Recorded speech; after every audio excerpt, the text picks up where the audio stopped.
Olá, boa noite.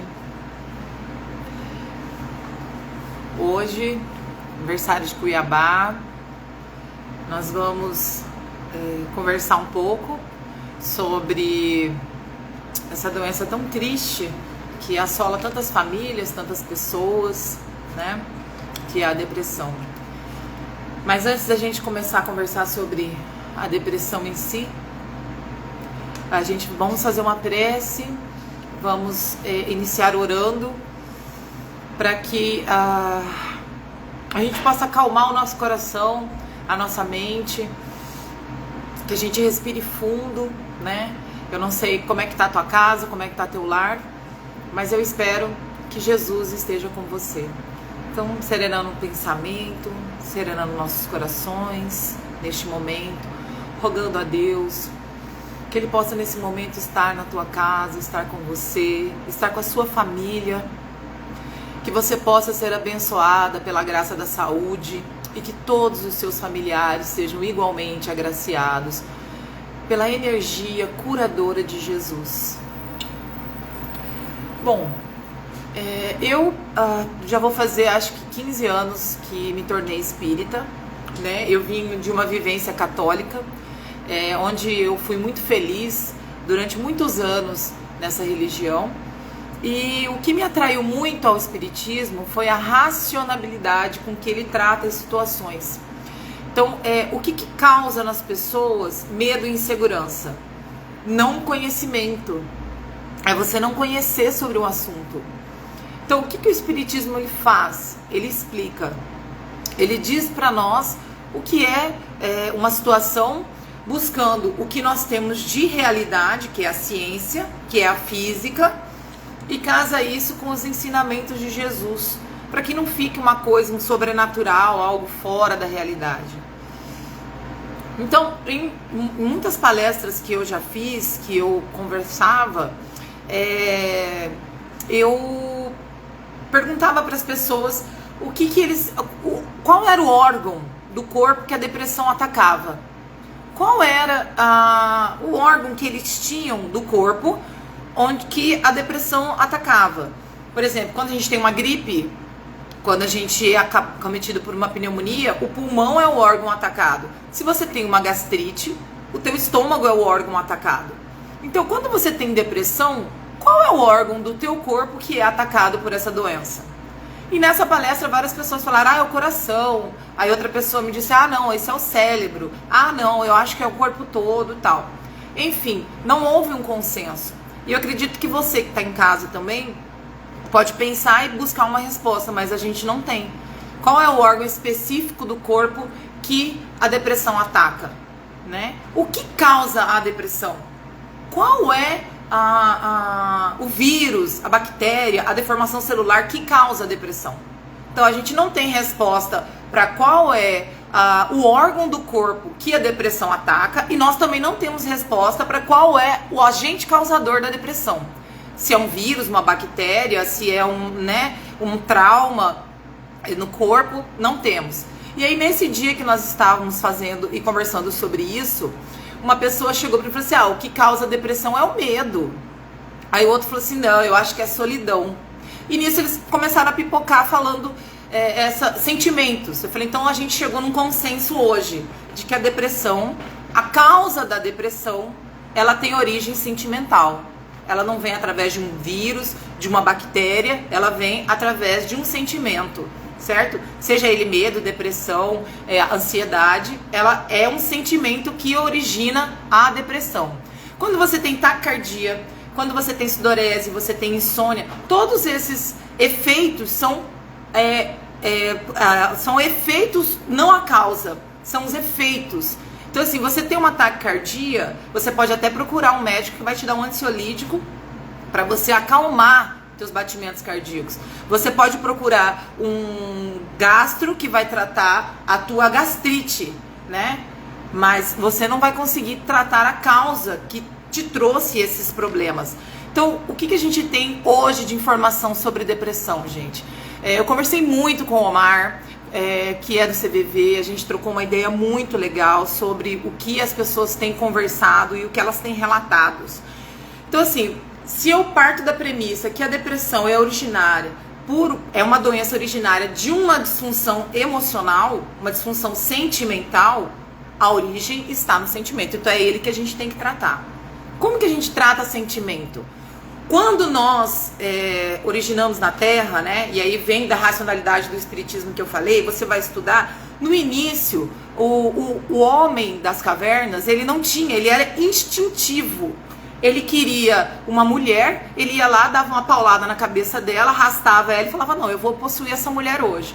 Se ele queria comer, ele ia lá, pegava do vizinho, matava o vizinho para poder se alimentar. Não se importando se aquela mulher ia sofrer, se ela queria, se a pessoa, o animal que era abatido, da forma, com a crueldade, eles não se importavam, porque o ser humano no início era instintivo.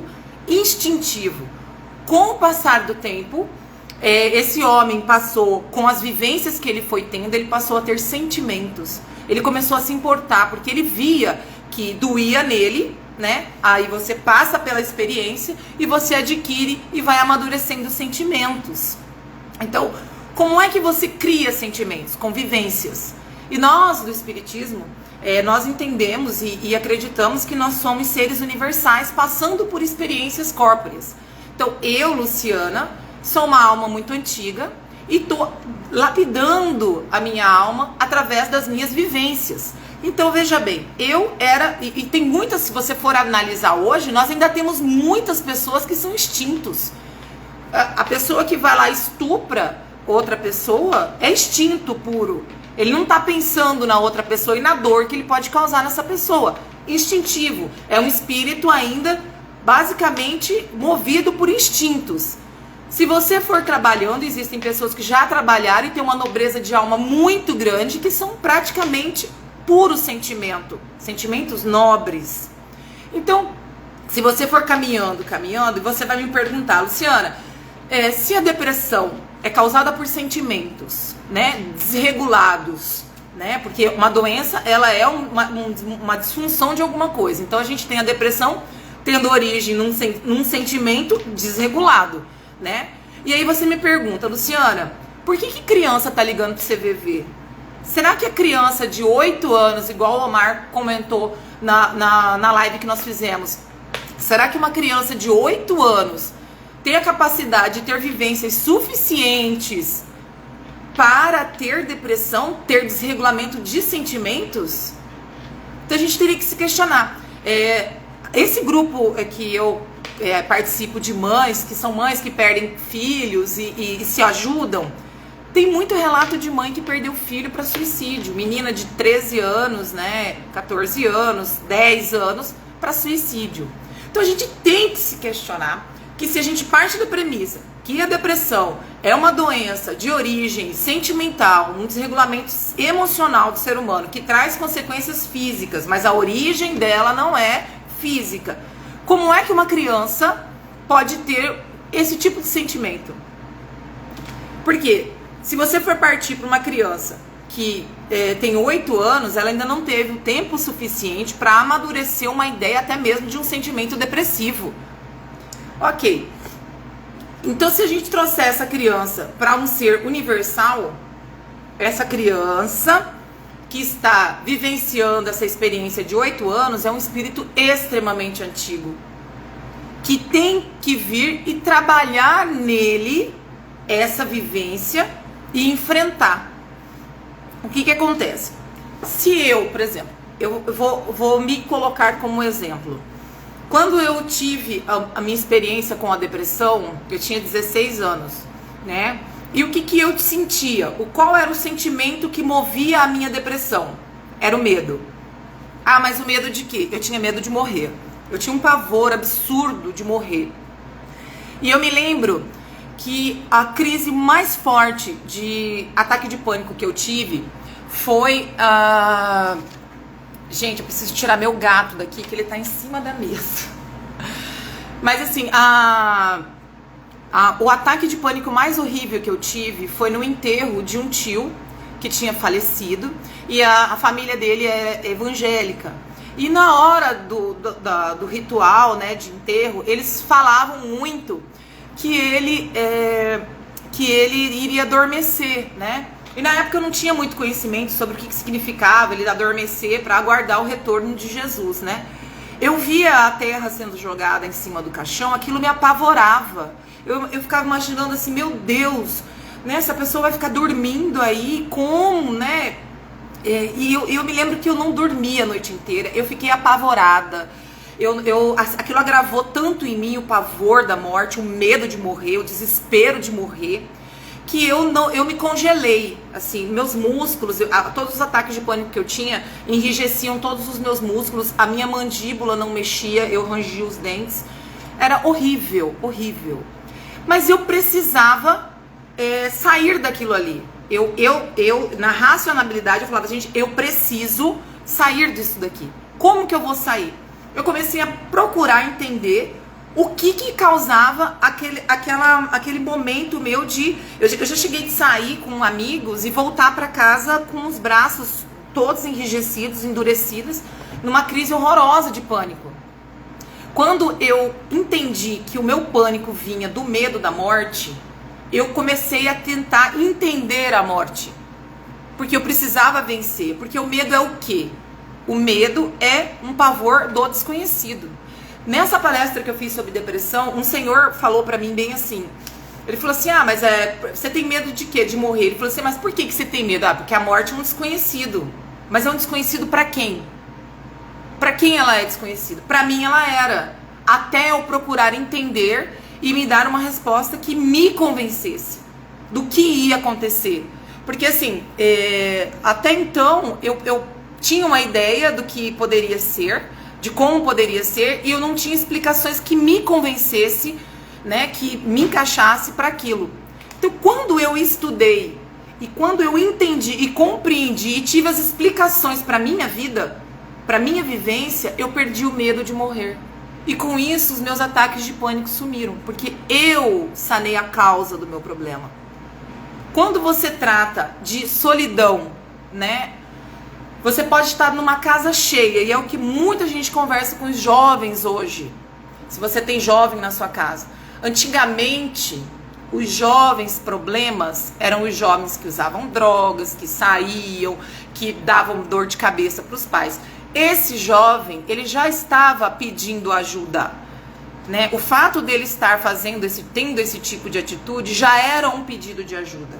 Hoje, o jovem, ele é aquele que sente solidão, que está nutrindo sentimentos ruins, né? Mas ele está dentro de casa, está no computador, ele está participando do almoço da família, ele está frequentando a religião com os familiares, mas ele está por dentro nutrindo uma solidão muito absurda. Então, como que a gente ajuda esse jovem? Se ele está ali, está junto com você e não aparenta essa situação. Esse sentimento que nós temos que trabalhar para que isso não aumente nesse jovem. Para que isso não agregue nesse jovem uma somatização que vai originar uma depressão. Cada sentimento que você, por exemplo, o medo me desencadeou pânico, síndrome de pânico. Então eu tinha aceleramento cardíaco, a primeira coisa que eu procurei foi cardiologista, depois eu procurei para estômago. Por quê? Porque o que desencadeava o meu desequilíbrio era o sentimento de medo que eu não trabalhava, que eu tinha medo de algo que eu não conhecia e eu ficava com aquilo dentro de mim. Esse jovem hoje que você conversa, muitos deles relatam, né? E eu não tô falando só jovem, tô dando como exemplo porque é a minha vivência. Mas eles relatam que fala assim, que eles ficam no celular até pegar no sono, até cair e desmaiar de sono, né? Até o sono dominar, enquanto isso eles estão ali distraindo a cabeça. Por quê? Porque ele desligar o celular e ficar ele com ele mesmo, muitas vezes ele não se aguenta. E isso eu vivenciei também quando era jovem. Na casa da minha mãe tinha assim, era muito rígido os horários, né? Então quando todo mundo ia dormir, ia se desligando as luzes da casa, pra mim, eu até falei isso na live anterior, era como um purgatório pra mim. Eu tenho que entrar pro quarto pra dormir, porque na minha época não tinha televisão no meu quarto e não tinha celular, essas coisas pra distrair a cabeça, né? Então quando eu entrava, desligava, tinha que dormir. Então eu tinha que ficar aquele momento eu comigo mesma. E eu não conseguia suportar a minha vivência, como eu era, os sentimentos que eu tinha dentro de mim. Então eu tinha pânico, porque eu tinha medo de morrer dormindo. Então isso me desencadeava essas situações. Hoje, o jovem, ele tem medo de ficar só. Então ele não larga a rede social, ele não larga a vivência de estar junto, de estar movimentando. Então o que acontece hoje para você trabalhar? Esse jovem vai ter, provavelmente, oriundo de uma solidão, uma depressão profunda, uma tristeza absurda, entendeu? Que vai desencadear uma apatia, uma vontade de ficar dormindo o dia inteiro, uma vontade de não querer levantar da cama. Quando você perde um ente querido, quando você tem a depressão oriunda da perda de um ente querido, é a mesma situação. Você tem o pavor de onde ele está, se ele está bem, daquela saudade, do medo da perda, do desapego. Tudo isso são sentimentos que nós precisamos trabalhar. Porque o sentimento, quando ele é desregulado, ele causa doença. Da mesma maneira, se você comer demais, você vai ter problema de saúde. Se você fumar, se você beber desregradamente, você vai ter problema de saúde. Então, a vida é um equilíbrio. É um completo equilíbrio. Então, nós, como seres universais, imortais, a morte não existe para nós. Nós estamos aqui vivenciando. É como eu sempre digo, gente, depressão não é fraqueza, mas é necessário coragem. Porque se você fugir, que é o caminho da depressão, já começar a idealização de suicídio, você vai caminhar por isso. Você precisa desviar desse caminho. Você precisa sair desse caminho que pode levar à depressão. Então veja, eu não faço ideia, mas eu devo estar aqui na Terra vindo e voltando há muitos anos. Então a Terra para nós é um local de provas e expiações. O que é um local de provas e expiações? Eu sempre uso muito o exemplo para exemplificar provas e expiações, a situação de um político. Vou exemplificar dessa forma. Você pega um político que desviou muito dinheiro, muita verba, muita coisa, e aí ele matou muitas pessoas por conta do desvio dessas verbas. Esse político vai reencarnar, ele falou, você vai lá para a África, entendeu? Você vai vivenciar na pele o que é não ter respaldo do poder público para você aprender. Veja, se você pegar esse político e botar ele para estudar, que é o que a gente faz entre uma encarnação e outra, a gente avalia a prova que a gente fez, olha, e aí, o que você acertou, o que você errou, o que você fez de bom, o que você nutriu, e aí você põe em xeque. Aí esse político desencarna, ele vai lá e estuda. Olha, tá estudando aqui, ok, vamos verificar aqui o que você aprendeu, o que você não aprendeu. Aí o político fala, não, já aprendi, ok, eu não vou mais fazer isso. Mas como é que a gente vai saber que ele não vai mais fazer isso se ele não entrar na prova? Se ele não for lá e vivenciar aquilo novamente? É isso que o Espiritismo nos ensina. É isso que o Espiritismo nos traz.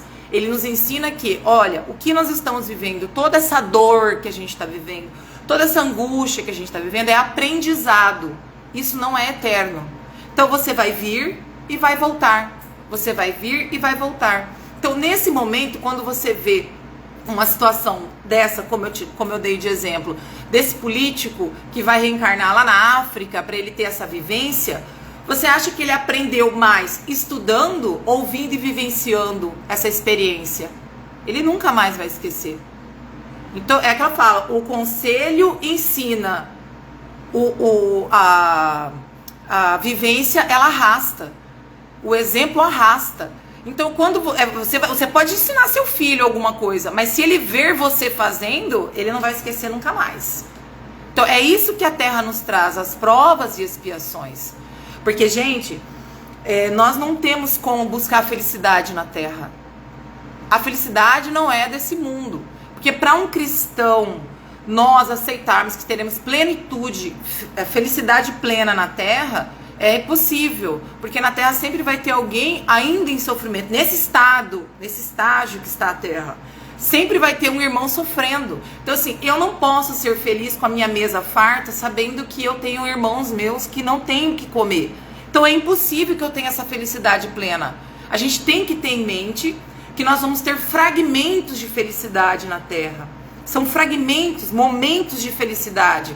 momentos em que vai ter vivências felizes e vamos ter momentos de vivências infelizes, tristes, sozinhos. E esse equilíbrio nós temos que ter na certeza de que tudo isso é aprendizado. Então, quando você vê um sentimento desregulado em você, quando você vê que você está com algum sentimento mal resolvido, procure ajuda imediatamente. Se você está nutrindo ódio, porque veja bem, se você tem um inimigo, uma pessoa nessa encarnação que você não se dá, e você fez muito mal a essa pessoa, na outra encarnação, quando você vier, você vai pegar teu plano de reencarnação e vai falar, olha fulano, você vai vir como filho daquela pessoa que você fez mal, que você não gosta. Você vai vir como filho dele e você vai ter que conviver com ele. Você pode não lembrar, você fisicamente pode não lembrar, mas a sua alma tem impressões daquilo. Por isso que às vezes você tem filho que não se dá com o pai, tem filho que mata, a gente fica sem compreender, meu Deus, como que a pessoa tem a coragem de matar, de fazer isso com um filho, mas a gente não sabe, né, não conseguiu vencer a prova, não conseguiu perdoar, não conseguiu aceitar o perdão e acaba repetindo o mesmo erro. Na depressão é a mesma coisa. Quando você vem nessa situação de depressão e você desiste, não adianta, você vai voltar e vai ter que passar de novo, até você aprender, porque Deus não desiste de nós. Nós desistimos de nós, mas Deus não desiste. Então, se você... É o que eu falava pra mim, quando eu vivenciei essa situação. Eu falava pra mim, eu preciso enfrentar isso. Porque se eu não enfrentar isso agora, eu vou ter que desistir, porque eu não estava mais suportando viver daquele jeito. Então, quando a gente lida com depressão, a gente tem que lidar com tratamento. E qual é um tratamento para uma doença de alma? Qual pode ser? Remédio? E eu sempre ressalto, tratamento médico da Terra tem que existir sempre no tratamento depressivo. Tem que existir. Você precisa fazer tratamento médico. Se houver necessidade de tomar ansiolítico, antidepressivo, mas a gente tem que ter em mente que isso não vai tratar a doença. Tem uma psicografia de um médico, de um neurocirurgião que faleceu, que ele foi conhecer uma colônia espiritual de suicidas. E ele questionou muito a diretoria da colônia, por que ele teria que ir nessa colônia de suicidas, porque ele, quando era encarnado, ele nunca acreditou em doenças, em terapias, em psicólogos. Ele era muito cético. Ele acreditava que qualquer disfunção depressiva, a falta de produção de serotonina, a falta de produção de qualquer hormônio que dê o prazer, que é o que a depressão causa, muitas vezes essa disfunção, que é um efeito colateral da depressão, ele acreditava que o remédio supria. Uai, tá com baixa produção de serotonina, vamos entrar um remédio para produzir o neurônio que vai voltar a produzir isso, então vamos suprir. Então era tudo medicamentoso. E ele relata, a experiência dele na colônia foi fantástica, porque ele aprendeu a conhecer as dores dessas pessoas, que muitas vezes, na verdade, são fugas. Não que isso seja fraqueza, e não que isso seja um defeito ou algo nesse sentido, não é isso que eu estou dizendo. Mas a depressão, muitas vezes, quando você desiste de tentar, quando você desiste, muitas vezes você está sucumbindo ao seu sentimento. Você está sucumbindo àquilo que está desregulado em você. Então, ele, quando relata, ele fala assim, nossa, eu nunca, ele chega a dizer assim, eu nunca conseguiria curar um paciente meu se eu soubesse dessas informações, de como é esse espírito, né? E o que ele tinha que aprender na vida com remédios. Mas o remédio ajuda a auxiliar a pessoa a ter coragem. O pai desse neuro que faleceu, ele conta que depois que ele perdeu, ele entrou numa depressão tão profunda que ele deitava na cama, ele falava, Luciana, era incapacitante, eu não conseguia levantar. Eu ficava deitado como se o meu corpo tivesse assim, não tivesse condições de sair da cama. Era físico, entendeu? Mesmo que eu soubesse que a causa daquilo ali era a perda do meu filho, era eu ter perdido o meu filho. Então, assim, eu tive um efeito violento. Então, ele falava assim que ele pulava pra trás assim e jogava o corpo dele todo pra frente pra ele conseguir levantar na cama. Porque ele falava, eu não posso deixar. E o que foi a mola propulsora dele? As filhas. Porque ele precisava ajudar as filhas a enfrentar aquela situação. Então, ele encontrou o meio dele. Então, remédios super importantes, mas a gente precisa procurar o que vai sanar o nosso medo. Porque se você sucumbe, o Omar até do CBB explica, você começa a fazer idealizações de fugir. Porque o que é o suicídio? É você fugir da prova. É você não enfrentar a prova que você vai ter que passar. Entendeu? Então, Jesus dá o suporte pra gente passar. Eu sei que não é fácil e cada um tem uma vivência dolorosa, feliz. Todo mundo tem o seu caminho. Mas a gente tem que entender que Jesus preparou pra nós essa vida com muito carinho, com muito amor, para que a gente consiga passar por ela aprendendo aquilo que tem que ser aprendido. Eu tive assim exatamente essa mesma experiência com a minha filha. A minha filha está em alfabetização. O ano passado ela entrou para alfabetização e veio a pandemia. E aí como é que eu ia alfabetizar a minha filha? Eu tinha que alfabetizá-la em casa. E a vontade que eu tive foi tanta de desistir, foi imensa. Eu olhava e falava assim, gente, eu não vou dar conta. Não tenho mais saca, se a vontade de eu desistir. Mas não foi à toa que a minha filha ficou em casa. E aí eu consegui passar o ano inteiro com ela. Esse ano eu pedi para que ela fizesse novamente, porque eu queria que ela fizesse bem. E nós estamos em lockdown de novo. Ela está em casa novamente. Quem está tendo que ensiná-la sou eu. E aí o que eu fiz? Senhor, aceito. Se eu tenho que passar, sou eu que vou ter que fazer isso? Faço. Vou ter que enfrentar. Então, assim, o que a gente muitas vezes fala, o que a gente muitas vezes faz, é fugir. É fugir da prova. Eu não aguento mais a minha família. Gente, eu não aguento mais essa vivência de estar com a minha família. Olha, é insuportável conviver, eu vou embora. Gente, se a gente conseguir compreender que se você for embora agora, você vai ter que voltar depois, você fala, vamos enfrentar logo. Vamos entrar logo e vamos enfrentar logo. Então, essa é o conselho que eu dou para que a gente possa vivenciar isso. Porque não adianta você fugir da depressão. Não adianta você ocultar o seu sentimento, porque depressão não é fraqueza. E nem é falta de qualquer coisa, entendeu? É uma falta de conhecimento de você. Você precisa se conhecer. Você precisa entender onde está o teu ponto fraco. Você precisa entender que você precisa se bastar para você. Você tem que ser feliz com você. Você tem que se bastar. Você tem que olhar para você e não depender do teu marido, de um homem, de alguém, de um companheiro para você ser feliz. Você tem que saber que você tem que ser um cristão, independente da religião que você vá, onde você professa. Você tem Cristo em você. Quando você se basta para você, você está completo. Você está repleto. Eu via muita gente, nesses anos que eu advogo, eu vi muita gente assim, falava assim, quando eu comprar minha casa, doutora, quando sair eu vou comprar minha casa, eu vou ser feliz. Aí você encontra essa pessoa, ela já conquistou esse sonho, mas ela fala, não, eu tô vendo um barco, nossa, agora que eu comprar esse barco eu vou ser feliz. Você vê, sempre é alguma coisa que vai vir para a felicidade chegar. Quando a gente compreende que a felicidade não vem, ela não vem de fora para dentro. A felicidade é de dentro para fora. É quando você compreende, né, que Jesus deu essa felicidade para nós e não é a felicidade da terra. Não é ter bens materiais, não é ter conforto, não é ter beleza física, não é nada disso. Porque assim, hoje eu estou Luciana, hoje eu estou com essa condição que eu tenho, com a família que eu tenho. Eu não sei se na próxima encarnação eu vou vir nessas condições. Eu não sei se numa outra encarnação eu não vou vir pior. Porque eu preciso aprender. Eu sou, quem acompanhou a live da semana passada, eu falei, o Omar é uma mansidão de calma. Eu ainda não alcancei isso. Eu sou virada no 220, eu faço 1000 coisas. É legal em certos aspectos, mas é ruim também porque não tem equilíbrio. Então tudo na vida é um equilíbrio. O que a gente tem de deixar para vocês sobre a depressão? E essa visão que a gente teve hoje sobre ela e a gente saber como enfrentar, ainda mais esses momentos de pandemia, esse pavor. Eu até usei o exemplo meu do medo e do pavor que eu tinha de morrer, porque eu acho que muita gente está vivendo isso agora. Muita gente está tendo crises de pânico.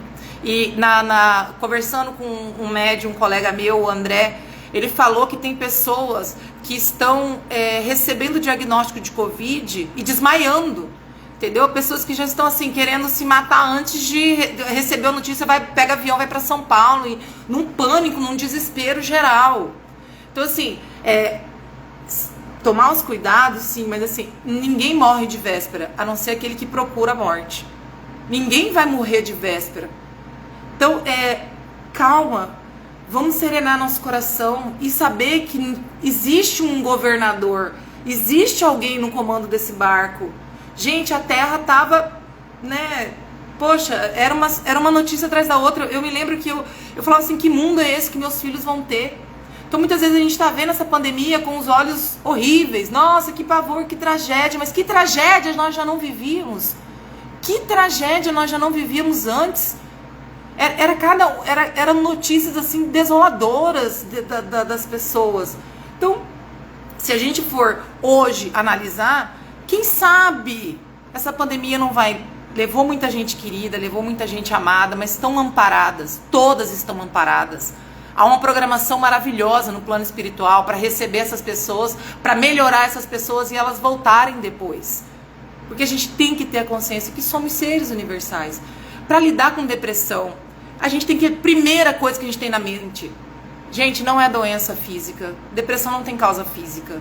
Ela tem efeito físico. Ela não tem causa física. Quando você procura a causa, trate os efeitos. Porque os efeitos são físicos, têm que ser tratados com remédios físicos, da carne, médico, comprimidos, ok. É parte da ciência e tem que ser utilizado. Mas vai na causa. Vai na causa, porque vai chegar uma hora que esses remédios não vão surtir efeito. E a causa já vai estar deste tamanho. O Divaldo Franco sempre avalia a depressão como um parasita que chega no ser vivo e suga toda a sua vitalidade e depois vai embora. Então nós não podemos deixar... Quem é o parasita? É o nosso sentimento descontrolado. Ele é o parasita. É ele que está em você e precisa ser domado. Primeira coisa, conheça-se. Conheça-se. Saiba os seus defeitos. Saiba onde são suas fraquezas. Não deixe que ela se desregule primeiro para depois você correr atrás do prejuízo. Por exemplo, eu sei que sou uma pessoa extremamente agitada. Então eu já busco fazer meditação. Eu, quando vejo que a coisa está muito acelerada, eu já busco botar uma música, fazer uma oração, fazer uma prece. Porque eu sei que se eu deixar, eu fico uma pessoa extremamente acelerada. É um defeito meu e eu preciso cuidar. Quando a gente conhece, fica mais fácil. A gente desvenda. Quando eu tinha medo da morte, eu não conhecia a morte. A morte para mim era dormir num caixão. Ficar lá esperando, né? E não é, eu não vou parar de evoluir. Eu não vou parar de evoluir. Quando você olha as coisas com esses olhos, você fala, gente, eu vou ter que enfrentar isso. Se eu me matar... O Chico Xavier conta a história de uma mãe que procurou ele, que o filho era cego e surdo, e procura ele que tinham condenado as pernas do menino. E aí a mãe chora muito, poxa, Chico, eu já tenho uma... Ele tinha problemas mentais também, salvo engano. E aí ela fala, poxa, Chico... Eu tô com um filho já com tanto problema, com tanta coisa, Chico, agora deu esse problema na perna e vai ter que talvez amputar a perna do meu filho. Aí o Chico acolhe com todo amor, com todo carinho, acolhe aquela mãe e fala, vamos ver, vamos tratar e tal. E aí quando a mãe sai, o Chico comenta que a criança, ele falou assim, diz para o colega dele, falou assim, é difícil, mas essa criança que está encarnada é um espírito muito antigo e vem de reiteradas encarnações cometendo suicídio. E ele, por ser cego e surdo, ele já tinha aprendido o caminho para um espinhadeiro e estava materializando, quer dizer, já estava na fase de idealização, porque é a depressão, aí você vai agravando o quadro de depressão, você começa a idealizar o suicídio até você cometê-lo. Então, ele já estava na fase de idealizar, correr e se jogar do espinhadeiro. E na misericórdia de Jesus, ele permitiu que essa criança tivesse esse problema na perna para que amputasse, para que ele não perdesse a encarnação dela. Eu visitei uma pessoa que está em Alzheimer num grau elevadíssimo, não se alimenta mais, não faz mais nada. A gente foi lá fazer uma prece para ele, e nesse dia que eu fiz a prece, ele estava desenganado já no hospital. Tanto que quando eu entrei, a enfermeira falou, é de hoje para amanhã. Então eu já fui para fazer uma prece no sentido de acalmar a pessoa, para ele ficar tranquilo, que a equipe espiritual iria recebê-lo, né? E conversando e falando, e tá. Quando eu cheguei lá, que nós fomos fazer a oração, eu falava a prece, falava da mãe dele, escorria lágrimas. E assim, para os médicos da ciência, ele já não estava mais ali. Isso já tem 2 anos e ele continua vivo. Então, e esse espírito que quando eu fiz a oração, falando para ele ter calma para fazer a passagem, ele chegou do meu lado e falou assim: ninguém parte dessa terra sem ter oportunidade de aprender até o último suspiro. Então, mesmo esse espírito acamado, se alimentando por sonda, não se comunicando mais, existia um propósito de aprendizado para aquele espírito. Que só o espírito sabe. Eu não sei a vivência dele, mas existia um propósito para ele estar deitado naquela cama, passando por isso e vivenciar esse momento. Então, a gente tem que se ajudar. Eu me lembro em 2019, em Cuiabá, na Capela Jardins, uma salinha do lado da outra. E era um domingo, me ligaram. Foram 5, eu não me lembro exatamente o número, porque eu sou péssima para guardar essas coisas, mas foram 4 ou 5 suicídios. Era uma mãe, um jovem, uma menina, e por coincidência, essas 5 pessoas foram veladas uma do lado da outra. E era um domingo à tarde, me ligaram para que se eu pudesse ir até o local para falar alguma coisa, né? Porque era muito desesperador. Imagina, eram vários suicídios, né? E a dor de perder um ente é muito forte e perder para o suicídio também é muito forte. E eu não podia ir porque eu estava em casa sozinha com os meus filhos, eu não tinha com quem deixar, eu não poderia ir. E eu liguei para uma colega na época e falei para ela: fulana, você poderia, por favor, ir lá e levar uma palavra, alguma coisa, porque o clima lá tá muito desesperador, a gente precisa dar uma ajuda, tanto para quem foi como para quem ficou. E ela me disse essas palavras: eu não vou lá. Essas pessoas que procuraram esse caminho para elas. Nós estamos entrando numa fase da Terra em que nós precisamos monitorar nossos pensamentos e orações e não entrar nesse tipo de vibração. E aquilo me feriu de uma tal forma, porque lá tinha uma mãe, tinha uma criança chorando a morte dessa mãe. Lá tinha pessoas, famílias chorando a morte de seus filhos. Então assim, nesse momento que a gente tem essa visão sobre depressão, nesse momento que a gente está tendo essa visão de pandemia, a gente tem que ter uma visão maior, que é a visão da caridade. Essa é a plenitude do auxílio que a gente recebe. Além de você se conhecer, além de você trabalhar seus sentimentos, reconhecer as suas falhas, aonde elas estão, porque isso é um ato de extrema humildade, você olhar pra você e falar: gente, eu sou uma praga, né? Porque eu falo isso direto, eu nem devia falar, mas eu falo, gente, eu sou uma praga. Mas assim, é um ato de extrema humildade você olhar pra você e falar: eu erro nisso, eu sou falha ali, não, eu nem vou me envolver nisso daqui porque eu sei que eu vou me alterar. Então, quando a gente tem esse conhecimento, fica mais fácil tratar. É como o alcoólatra. Quando o alcoólatra, ele sabe, ele reconhece o alcoolismo, fica mais fácil de trabalhar. É a mesma coisa quando você reconhece os seus erros e os seus sentimentos destrambelhados, desequilibrados. Da mesma maneira que esse é um remédio, a caridade é outro. Porque quando nós nos solidarizamos com a dor do outro, com a fome do outro, com a tristeza do outro, com a solidão do outro, e a gente compadece disso, a gente diminui a nossa dor. Nesse grupo de mães que eu participo, muita gente fala isso. A mãe chega lá, 7 dias que perdeu o filho, naquele desespero. Aí chega uma outra que já tem 30 dias também naquele desespero, e elas se unem e se ajudam. E aí a mãe, naquela dor absurda, ela conta como foi a morte do filho. E aí vem uma outra do lado e fala pra ela: eu perdi os 2. Eu perdi meus 2 filhos de uma vez só, num assassinato estúpido, bruto. Aquela outra mãe, ela não que a dor dela seja diminuída de forma alguma, mas ela vê que ela não tá sozinha. E que as provas, todo mundo vai ter que passar por elas. Todo mundo vai ter que atravessar uma prova na vida. E às vezes a nossa prova, ela não é tão grande quando a gente olha a prova do outro. Às vezes a gente acha que o nosso problema é gigante quando você olha o do outro, né? E tem um trecho de uma psicografia que eu sempre gosto de finalizar a palestra de depressão com ela. Um jovem disse para a mãe assim: mãe, a caridade substitui muita tarja preta. Ou seja, O ato caridoso que você pratica para um irmão seu, o ato de você alimentar um morador de rua, faz você agradecer o alimento que você tem na sua mesa. O ato de você ir a um enfermo faz você agradecer a saúde que você tem. O ato de você dar o seu ouvido para escutar uma pessoa que não tem ninguém, uma pessoa que precisa ligar no CVV para poder desabafar, faz você agradecer a Deus a família que você tem. Então, a depressão, ela é tudo isso, mas ela sempre tem um começo. Quando a gente reconhece quem somos nós, a gente consegue sanar esses... Então, são pequenas mudanças de hábito. E por fim, meus irmãos, nunca nos esqueçamos que Jesus nos ama de uma maneira tão carinhosa, tão maravilhosa. Quando você chora, quando você sofre, quando você tem pânico, eu sempre falo que eu amei ficar grávida. Eu amei ficar grávida, porque eu adorava andar com uma pessoa acoplada em mim, porque eu falo igual uma matraca.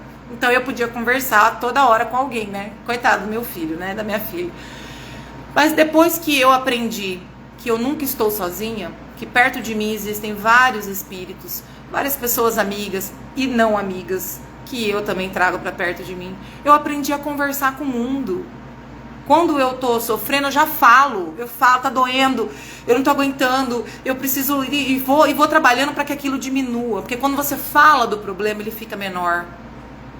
Então, essa é a minha mensagem singela. Eu ainda tô me habituando com essa coisa de internet, porque fazer palestra para um público de pessoas que estão ao vivo nos vendo é muito mais fácil, porque você olha no olho da pessoa, você vê, você sente.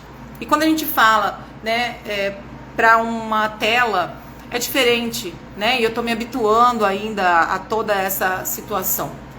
Eu queria deixar essa mensagem de amor para vocês sobre a depressão.